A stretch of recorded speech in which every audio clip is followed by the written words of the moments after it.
Welcome to the Policy Shop, weekly conversations with public policy experts where we'll dive into the most important issues affecting all of us here in Illinois. I'm Hilary Gowins. Let's get started. Joining me today is Jordan Ryan, Senior Director of Government Affairs at Illinois Policy.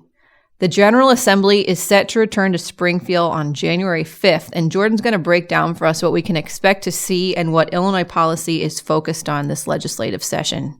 Jordan, thanks for joining me today. Thanks for having me back. I've been waiting to come back and do the show again. I had a lot of fun last time. So it's been too long. It's been a long time. Way too long. Yeah, I know. Weeks. And it seems like you only want to talk to me when session's about to start, which is kind of hurtful. But yeah. I know some things about other stuff. I mean, not just limited to the session. Like so baseball cards and stuff. Baseball cards. You want to talk a little bit about art, the food scene here in Chicago. I mean, anything really. You know. Right. Well, big TV guy. Now that I know you're a Renaissance man, I promise not to put you in put me in a box like cage this. Like that. Yeah. I appreciate it. All right. So let's talk about the General Assembly, because I see all of the news stories coming out about their return to Springfield and how there's going to be this really short session. Yeah. And the branding is it's going to be condensed, not like shortened. milk, not shortened like bread. Yeah. So last fall, President Harmon and Speaker Welch made the announcement that April 8th would be the adjournment date. The first time first time in my dealings down there that I've ever heard, not, the normal traditional May 31st at 11:59 p.m. Adjournment time. And then there was some sort of speculation over the following days after that announcement that, that's just kind of a soft date and, that's not, that's where they want to aim at. But then they were like, no, this is firmed up. And so when they printed the calendars, the calendar says on both the Senate and House calendar on the website, April 8th is adjournment day, which I think is still somewhat hard to believe, but maybe that's just based on our past work down there. So we'll see what happens. Well, if listeners don't believe you, TK, maybe they'll believe the Chicago Tribune. I thought this was an interesting note in their story. Lawmakers finish by April 8th, like you're saying, be the earliest the General Assembly has adjourned since the 1970 Constitution took effect. Wow. The other times they adjourned, one on April 15th in 2000, then May 4th in 2006, and they're both election years. Yeah. Election years. So they just don't do anything during election years? Well, typically an election year is lighter in general as far as substantive bills go, kind of focus more on things that need to happen for the state to operate. So, the budget, sunset extensions, on things that, might be expiring in the coming year. And then anything that's really just kind of pressing matter that needs to be addressed. So those are typically the kind of things. So it's not like this is, not doable. But I think it has a lot of people sort of kind of running around because, when you see 55, I think it's 55 days or 52 days in total, and it's, like you said, kind of condensed into this time. When you see it on the calendar, you go, there's just no way, right? There's just no way that we can do this. For whatever reason, that security blanket of having an extra month and a half to do some work, I think gives people a lot of assurance, even though truly probably doable, in that same time frame. So I don't know. We'll see what happens. The weird thing is that the state of the state and the budget address are happening in their normal time frame, and so usually that happens in February, and so for you think about all of and we talked about this in the last show that I was on with the appropriations committees meeting over February, March, April, and then kind of the budget kind of really coming together at the end of May. You're now only saying a couple weeks in February, all of March, and then the first week of April to do that, right? And so even if it's the same amount of days, it just feels tighter window, more constricted. So I don't know if that's going to make things move more efficiently or if it's going to make people kind of spiral out and go, this is too much, Oh boy. Well, the media's focused a lot on let's just get the budget done. That seems to be the big piece. You mentioned that. Obviously, there has to be a state budget. Yeah. So that's number one priority. Pritzker's always saying that's his number one priority.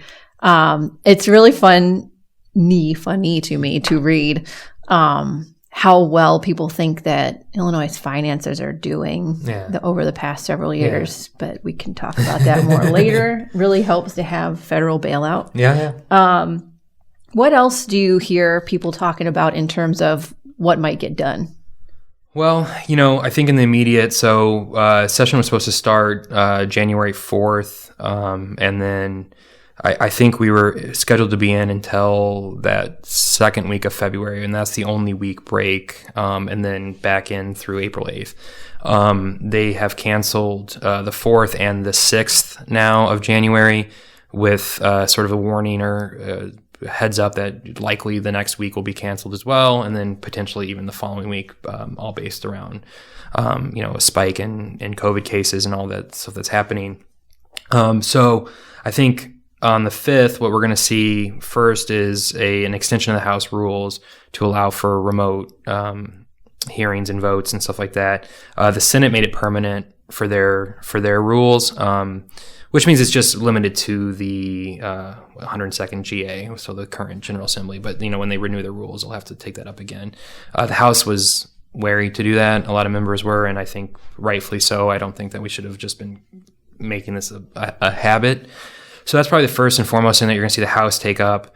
There is an issue in the elections bill that was passed back in May that needs to be addressed in regards to, and I believe it's focused on how petition circulators are notarized, or how the petition form is notarized, and some of that stuff. So that's kind of holding some things up, which is, January 13th is the first day that petitions can start being circulated.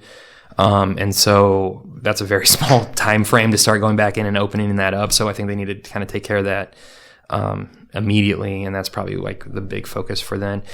There's always, there's the talk of addressing what happened with the safety trailer that kind of failed to move during a veto session.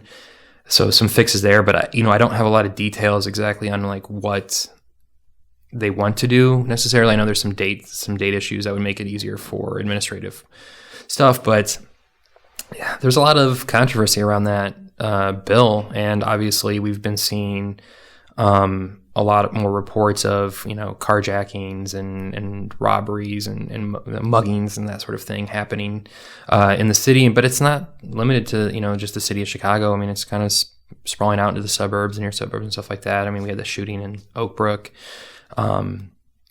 So there's a lot of people kind of going, is this something that we really want to try to fine tune, or if we should maybe take another approach? And so I don't know if that bill is going to move, and it's not to say that there aren't good merits in it. I'm just saying in general, I think that's a high button issue in an election year. And we were talking about how a lot of times things don't take place in an election year when someone can, doesn't have to go back far reach in their memory and pull out some kind of vote. They can go, this literally happened 2 months ago. You know what I mean? Like this, you literally just voted on this thing that we think is bad. So we'll see what happens there, on that bill. Budget BEMP, obviously the biggest issues, that need to be addressed. And then, one of our issues, but I think is something that is kind of gaining steam throughout the legislature and is something that will be sunsetting. The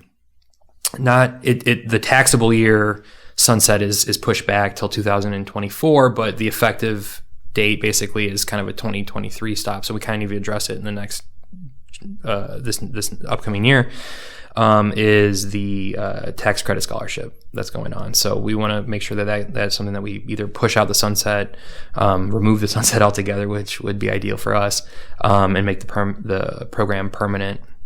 And for anyone not familiar with that program, it's a program basically where you can donate money to this Invest in Kids program, and it's tax deductible.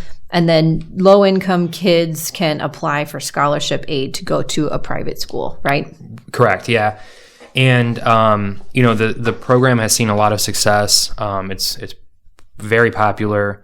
But like most things that happen down in Springfield, there is an end date that's assigned when something's like new put in there called a sunset. And they do that for a couple of other for a number of reasons, but part of it is to kind of revisit after the program is coming towards the end of its life, or that set parameter of time, to see if it was actually a success or not. And I think by most people's judgment, this would be considered a success. In those instances, it's either appropriate to, push the sunset out further than what it had originally been set at, or to remove it if it's something that they think can be something that would continue to have that sort of success. So I think either thing would make us happy. Obviously, making it permanent would be the best option for us. But I do think that that's something that's going to be an issue outside of our doing as well. Like, I think people are going to take that up because there is sort of a clamoring for that amongst the varying caucuses out there. Yeah, so. I hope that you're right. I think that you're right. It seems like it's got huge bipartisan support. Yeah. If you want to talk about metrics for success, I was just reading some of the numbers on the program, and I think the wait list is like 30,000 families who want to get access to this program. And so, it seems like there is need, and then there's political will. So I'm hoping that can move. Those are usually the two most necessary things. Right. And it's making for strange bedfellows as well, because there's a lot of groups that would probably never ordinarily work on something kind of coming together and saying this actually benefits, a segment of the population that needs the most amount of help and stuff like that. But then it has broader ripple effects throughout society. I mean, if these kids are getting great education, if they're learning trades and getting diverted from maybe something where they wouldn't be successful if it's a 4-year program, or it's setting them up for the 4-year STEM or whatever it is, and getting them in being successful in their careers, like that means that Illinois, and hopefully they stay here in Illinois, the next generation is better off, and we're going to have a great workforce, well-educated workforce, and skilled workforce. So benefits all of us. Well, I'm glad you pivoted to talking about some of the things that we want to see happen, and starting with this Invest in Kids program obviously is one of our top priorities, and it seems like it could actually move in spite of the condensed session. Yeah, condensed. But let's talk about some of the other things that are in the hopper here, because I know you're on calls all the time with lawmakers and their staffs. You're heading down to Springfield really soon too. So what are some of the other priorities that are top of mind for you? Well, we have our Tier 3 pension implementation. So back, I believe it was it 17? I think it was 2017. We implemented we established a Tier 3 pension system in the state, which allowed for state agencies to offer employees that are Tier 2 the ability to switch over to a Tier 3 system, which is sort of a hybrid between defined contribution and the traditional, state-backed pension system, and gave a little bit more flexibility. This was something that was, again, bipartisanly supported, and in a weird sort of, maybe intentional or not, loophole, let's say, I guess, there was no implementation date. And basically that means that this thing became law. It's out there. It exists. People can kind of ask for it if they want, and state agencies should offer it, but there's no direct date in which they have to do this particular thing. They have to offer it to their employees. And so our bill is very simple. Pick a date. Any date. Is it 2022? Is it this year? Great. We should be able to. They've had 4 years to come up with a plan for it. Is it a year from now, to give them sort of time to catch up for something that they should have been doing? Like, whatever that date is, and we will land on a date. I think we're in negotiations right now. Is probably necessary, and it will help alleviate some of the pension debt that we have if people are choosing to kind of mix their money with what can happen in the marketplace versus what the pension system owes, and then also it I think gives people a better option for those that are not maybe the long-term employees that are sticking around for government or municipal service or whatever it might be. And we talked about proving need and proving the appetite for something like this. with the Invest in Kids legislation. What about Tier 3? Do you think that there's an appetite for a hybrid retirement system among government workers? Well, I don't think the appetite has to be for that particular thing because it already exists, right? Like, so we're kind of beyond that, I think, point. I think there should be an appetite for people that are wanting to address the pension system crisis, but are wary of something like a constitutional change or funding rates or whatever their solution is, like that is probably somewhat of a third rail. This is a good opportunity for them to kind of do a test balloon on like what the appetite is for larger pension reform, while still also making a difference in the current crisis, and saying, you and I were literally just talking about how sometimes we like to be proven wrong, and not sometimes we would love to be proven wrong on a lot of things. This is a good one that if like this works out and we see a mass exodus from Tier 2 to this hybrid system, that like we could probably be proven wrong on a lot of our other solutions, or that there was a need for these other things.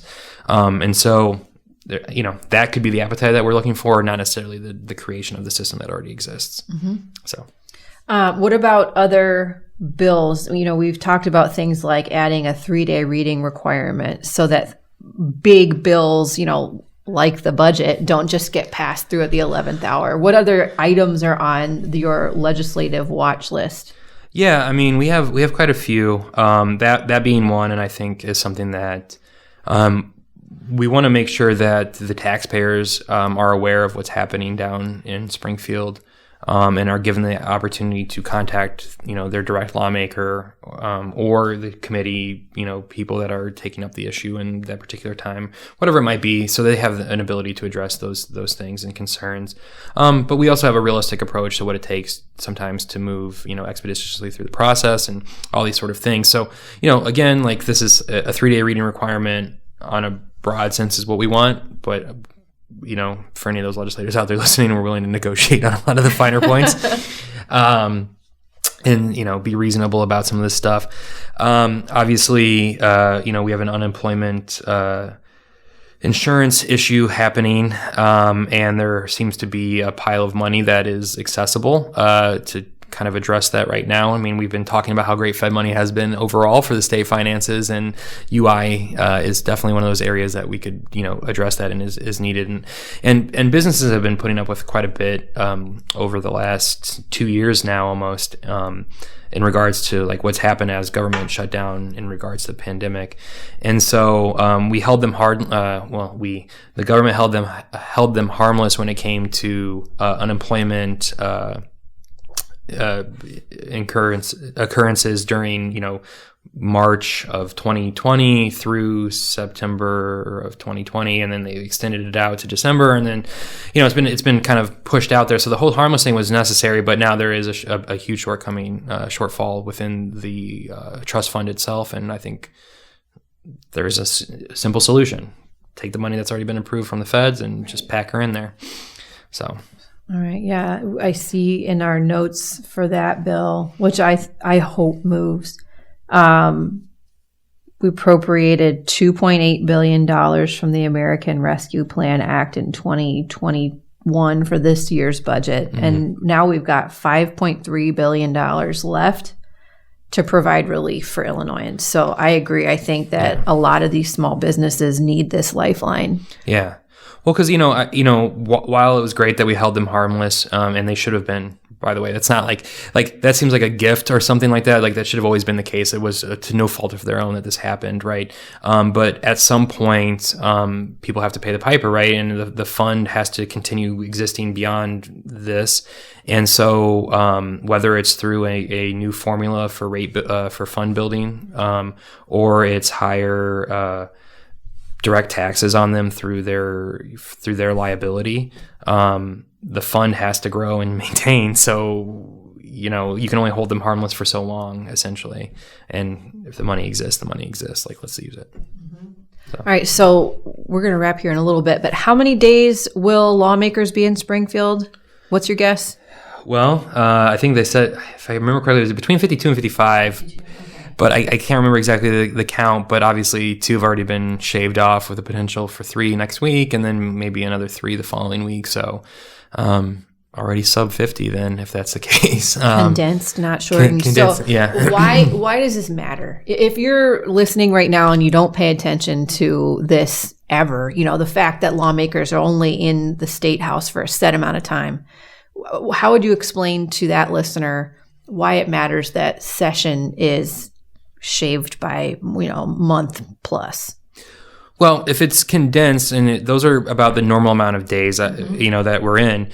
If I think it's twofold, right? Or it cuts both ways, rather.